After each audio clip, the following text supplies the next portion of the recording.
뭐 진짜 여기 계시는 2030 세대, 저는 2030은 아니고 50대니까 2030 세대의 표신을 보고 오세훈 시장도 되게 놀랐다라고 얘기하고 있는데 2030인 여러분, 우리 패널들은 이 부분 어떻게 보시는지 저도 솔직히 궁금하긴 해요. 그러니까 이게 뭐 놀라운 결과가 아니에요. 네.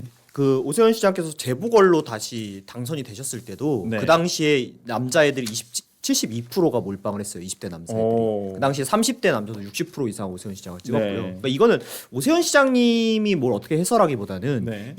그 당시 20대, 30대 특히 이제 쪽은 성별에 따라 달리니까 나눠서 얘기를 하면 네. 남성들이 가지는 민주당에 대한 반감 정서가 어마어마하게 강해요. 그러니까 문재인 대통령 때 시작됐던 그 젠더 갈등이라는 게 네. 지금까지도 그 사람들 몸 안에 박혀 있는 거예요. 네. 왜냐면은 민주당이 그 이후에 본인들이 그렇게 이제 20, 30대 남성들 표를 잃고 나서 네. 내부에서 뭐 이걸 뭐 다시 돌려놔야 된다는 얘기는 있었지만 결국 그걸 위한 어떠한 행동도 하지 못했어요. 네. 스스로 가지고 있는 구조적인 한계 네. 때문에. 그러니까 그 정서가 쭉 가는 거고 네. 이번에는 거기에 추가적으로 여성들마저 돌아선 거예요. 그러니까 30대 여성 투표율이요. 네. 지난 선거에선 오세훈 시장을 찍은 게 42%인가밖에 아니야 42%인가밖에 안 됐어요. 네. 42%인가 48%인가밖에 안 됐어요. 네. 근데 이번에는 52%인가가 오세훈 시장을 찍었습니다. 그러니까 그 아까 우리가 좀 보여준 방송 3사 출구조사 연령별 예측 득표율이 있죠. 그거 한번 좀 보여주시면 국민의힘하고 민주당 그 2022년도 선거와 2026년도 선거에서 이 보니까요. 그 이게 20대가 오세훈 후보가 50에서 56.8%로 증가를 했고 2022년도에 송영길 후보일 때와 2022년도 정원호 후보일 경우에 이게 48.8%에서 35.9%로 줄었고 30대에서도 54.8%에서 59.7% 그러니까 대략 5, 6% 정도가 좀 올랐어요. 40대, 50대에서는 40대, 50대, 60대까지는 조금 빠지고 이 부분이 그다음에 그 부분이 전부 다 4, 5, 60대가 민주당은 좀 더 늘었고 이렇게 돼가고 있는데 이 부분이 그러니까 지금 상당히 20, 30대 남성뿐만 아니라 여성 유권자에게도 상당히 많은 제가 방금 확인을 있다는 거죠. 했는데 네. 원래 저번에 43%를 받으셨네요. 30대 여성분에게. 근데 네네. 이번에 54%를 받으셨어요. 그러니까 10% 넘게 늘어난 거예요. 네. 그러니까 그 당시에는 그 문재인 대통령 때 정말 우리나라 사회의 젠더 갈등이라는 게 어마어마하게 심했잖아요. 네. 그래서 남녀가 갈렸던 건데 네. 남성들은 여전히 그 마음으로 가는데 네. 여성들은 왜 돌아섰냐 여기에 저는 집중해야 된다고 생각을 해요. 왜 그런 특히 거예요? 그게 차이가 있는 게 20대보다 30대가 더 많이 이제 오세훈 시장으로 넘어갔어요. 네. 이 얘기는 뭐냐면 여성들도 30대가 되면 본인이 사회에 나와가지고 본인이 사회생활을 해야 돼요. 하죠. 그러면서 지금 민주당이 가지고 있는 본인들이 얘기했던 여성을 위한다라는 그 미사구어들이 네. 실질적으로는 이루어지지 않는다는 걸 깨달았다고 저는 봐요. 실제로 젠더 갈등이 일어났던 게 어디 한쪽은 편을 들어주고 한쪽은 편을 안 들어주니까 전형적인 갈라치기로 이루어진 건데 네. 그러면 반대로 그 편을 들어줬다라고 하는 여성들은 그럼 민주당 정권에서 뭔가 이득을 받냐 이거예요. 없죠. 사실 그렇진 않거든요. 네. 항상 이야기하는 뭐 할당제라든지 이런 거는 그 정치권이나 그런 데에 줄 다 있는 몇몇 소수의 여성들만 누릴 수 있는 거고 실질적으로 여성들은 그런 거 못 누려요. 네. 그런데 막상 내가 30대에 대해서 사회생활 해야 되고 결혼해야 되고 집 마련해야 되는데 민주당에서 내놓는 정책들은 어떻습니까? 그래서 저는 젊은 층들이 이번에 여러 가지 있겠지만 네. 전월세 대란으로 밀려나는 효과가 컸다고 생각을 해요. 저도 자주 얘기 드리지만 지금 이제 30대쯤 되면은 자기 자산을 구축하고 네. 결혼을 준비해서 네. 집을 마련해야 되는데 민주당의 여러 가지 규제들로 인해서 집을 구하기는커녕 지금 있는 지역도 유지를 못하고 밀려나게 생겼단 말이에요. 그거에 대해서 당장 현실로 깨닫거든요. 그러니까 그런 게 투표에 나온 게 아닐까 싶습니다. 30대 여성이신 우리 권 소장님은 어떻게 보세요? 나 궁금하긴 해요, 솔직히. 내가 그 세대 쪽을 잘 공감을 못 하고 있어가지고. 근데 일단은 뭐 저는 세대 그리고 뭐 성별을 따지지 않고 일단 젊은 사람들이 가장 중요하게 봤던 건 공정한가였던 것 같아요. 근데 지금 일단은 정부에서 했던 여러 가지 네. 이야기들 중에서 스타벅스 이슈가 있었잖아요. 근데 그 스타벅스 이슈를 정부가 사기업을 불매운동을 한다는 것 자체가 이해가 되지 않는다라는 네, 그런 이슈가 있었고 그리고 이제 정원호 후보 개인으로 가자면 네. 여기 정원호 후보 같은 경우에는 젊은 사람들이 가장 많이 관심을 가졌던 20, 30대가 가장 많이 관심을 가졌던 건 칸쿤 이슈였거든요. 칸쿤. 예, 그러니까 왜 특정 직원을 여성인데 남성으로 바꿨느냐, 그리고 그 직원의 그 공고문이 왜 없었느냐, 뭐 이런 부분들이 네. 이렇게 먹고 살기 힘든데 정원호 후보가 특정 직원의 어떤 그 우산이 되어주는 그런 모양새가 좋아 보이지는 않았던 것 같습니다. 그런 부분에서 그러면 오세훈 시장이 민주당이 정말 공격하는 것처럼 한강버스 잘 못했다는데 그거 못했냐 정책적으로 들어가 보자라고 했을 때 아니 한강버스도 하나의 혁신적인 정책이었던 것이고 그걸 기반으로 좀 더 나은 정책을 만들 수 있는 거 아니었겠냐. 그리고 그들이 진짜 이용하는 그 기후동행 카드라든지 네. 이런 것들을 보면서 실제로 오세훈이 못한 게 뭐지? 아, 오세훈 잘해왔구나. 그렇기 때문에 그냥 뭐 정당을 떠나서 그냥 개인을 보고 이번엔 투표를 했다라고 봐야 될 것 같습니다. 그러니까 정옥임 저희 목요일날 출연하시는 정옥임 의원이 이 칸쿤 논란과 그다음에 그 폭행 관련해가지고 주폭 관련해가지고 그때 이제 회의록에 양천구의 회의록에 이제 외박 요구를 하다가 그게 뭐 시비가 붙어가지고 이렇게 주폭이 됐다라고 폭행을 하게 됐다라고 하는 부분을 이제 여성들이 받아들이실 때는 굉장히 그러니까 부정적인 어떤 정원호 후보에 대한 이미지가 좀 강해지지 않았겠냐 그런 것들이 여성 표심을 조금 뭐 영향을 끼치지 않았느냐라고 얘기도 하셨었거든요. 아무래도 좀 그런 영향이 있지 않았나라는 생각이 좀 드는데 그 얘기를 듣고 보니까 생각해 보면 지금 제명됐지만 네 장경태 의원이 서울시도당 위원장이었어요. 맞아요. 그러니까 그런 거 보면 네. 뭐 그런 충분히 그런 효과 있었을 거라고 생각합니다. 그러니까요. 아 장경태 그러니까 정원호의 오른손과 장경태의 왼손으로 치른 이 서울시장 선거를 어떻게 여성한테 표달라고 할 수 근데 있어요? 장경태 왼손은 왜 아직도 기소를 안 하고 있는 거예요? 도대체 네, 이상해 이해가 안 가고 검찰에서 넘어간 지가 언젠데. 근데 저는 개인적으로 이게 오세훈 시장이었기 때문에 가능한 결과라고 생각합니다. 네. 오세훈 시장이 서울에 관해서 거대 아젠다도 존재합니다만 그 거대 아젠다를 뒷받침해 줄 수 있는 세부 사항들에 대해서 속속들이 다 알고 계세요. 그러면서 토론만 보더라도 정원호 후보는 무언가 급하게 주입된 것을 암기하는 듯한 모습이었습니다만 네. 오세훈 시장은 굉장히 능수능란하게 모든 사안을 네. 파악하고 있지 않습니까? 네.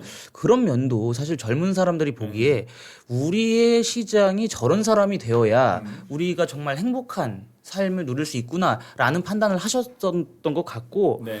그리고 제가 그 오세훈 시장의 일정을 한번 이렇게 가보니까 네. 젊은 분들의 그 열기가 엄청나요. 그러니까 실제 그러더라고요. 제가 네. 그 뭐지 인스타나 네, 네. 이 쇼츠 같은 거 보면 네. 되게 젊은 여성들이 네. 본인들이 젊은 보수다라고 말씀하시면서 그렇죠. 예, 같이 이렇게 인증샷 찍기도 하시는데 네. 실제 그래요? 실제 엄청났습니다. 아. 그래서 민주당을 출입하면서 그 촬영 카메라 기자분들 있지 않습니까? 네. 그분들이 저희 캠프에서도 오셨는데 네.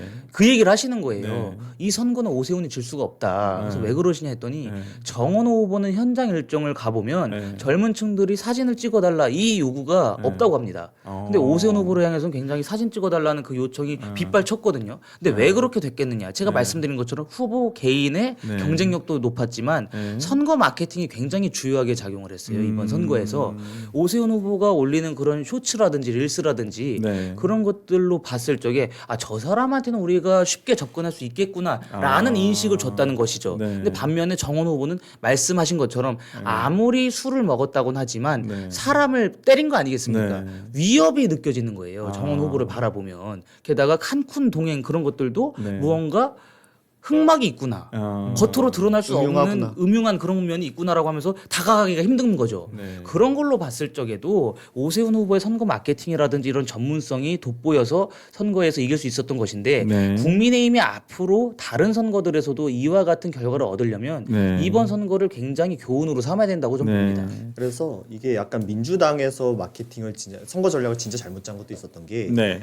대표적으로 제가 얘기하는 게 감사의 정원 같은 걸 공격한 거. 왜냐하면 그 가보시면 특히 밤에 가보시면 알겠지만 거기가 괜찮던데. 되게 예뻐요. 네. 그래서 거기가 그냥 뭐 거길 찾아서 가진 않아도 가서 젊은 애들이 사진 찍고 한단 말이에요. 네. 근데 정치 저간여층 젊은 애들이 사실 그게 그냥 예쁘다로 끝나. 네. 근데 여기서 때리면서 그게 오세훈이 만든 거구나라는 걸 오히려 알려줘 버렸어요. 네. 저는 그래서 그런 마케팅이 오히려 상대에게 좀 이롭게 한 게 아닌가 이런 생각도 가지고 그리고 있어요. 그 감사의 정원을 자기가 당선이 되면 네. 그 전쟁 오세훈 기념관으로 옮기겠다 네. 그랬어요. 그걸 근데 왜 옮겨? 저는 만들어진 걸. 그 얘기를 듣고 정원호 후보가 서울을 잘 모르는구나, 네. 서울에 있는 곳을 안 가봤구나 싶었던 게 전쟁 기념관에 가면 그런 유사한 조형물이 있거든요. 네. 그래서 굳이 그게 옮길 필요가 없는 거예요. 네. 근데 이 사람 서울 진짜 모른다 싶더라고요. 그러니까 지금 성동구청장만 12년을 해가지고 성동구는 잘 알 거라고 생각이 드는데 그 오세훈 시장이 그 득표를 했던 서울시 지도를 한번 보여주시면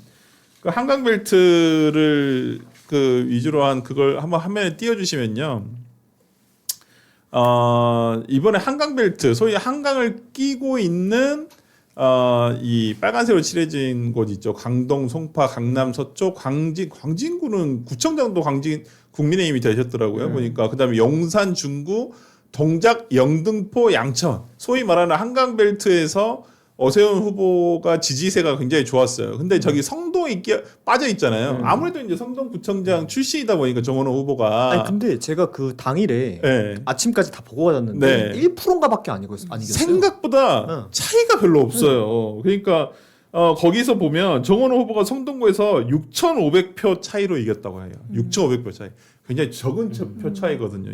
몇 프로 안 될 거예요, 아마. 전체적으로. 성동구에 봤을 때. 본인 12년 동안 한 데서도 네. 선택을 못 받은 사람을 네. 서울시장 후보 만들겠다고 무리수를 둔 이재명 대통령 잘못이다. 그러니까 우리가 이 일 잘한다는 것도 너무 무슨 일을 잘했다는 바이럴 거야. 마케팅이 너무 심했던 건 아닌가. 그렇다고 한다면 성동구에서 최소한 몰표가 나와야 되거든요. 근데 그 정도가 나오지 않았어요.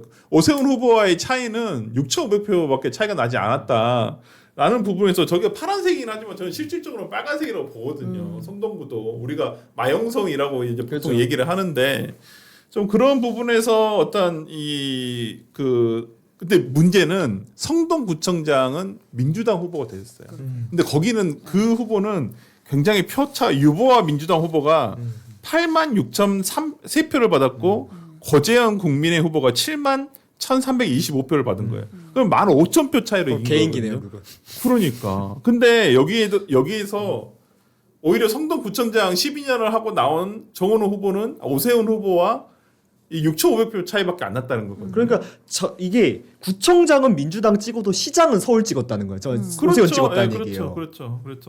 그래서 상당히 그 오세훈 후보와 정은호 후보 간의 어떤 표 차이가 너무 적었다라는 부분에서 과연 정원호 후보가 정말 성동구 12년을 하면서 어떤 구정이 뭐 우리가 기존에 알듯이 정말 그렇게 뭐 뛰어났냐 그런 부분은 조금 그러니까 결국에는 구청장의 역량과 서울시장의 역량을 다르게 평가를 하고 있는 거거든요. 네. 그러니까 그동안은 정원호 후보를 성동구청장 후보로 찍어줬던 것은 성동구 정도는 정말 잘 돌볼 수 있을 것 같다라고 네. 생각을 했던 것이고, 근데 이번에 성동구에서 정원호 후보를 찍어주지 않은 건 저는 부동산 문제가 가장 컸다고 생각을 그렇죠. 해요. 네. 그러니까 성동구 같은 것도 이제 재개발 이슈가 굉장히 큰 곳이거든요. 네. 근데 만약에 정원호 후보가 되면 정원호 후보가 그 서서문 사건 때 뭐라 했습니까? 네. GTX 중단시키겠다. GTX 네. 공사 중단시키겠다.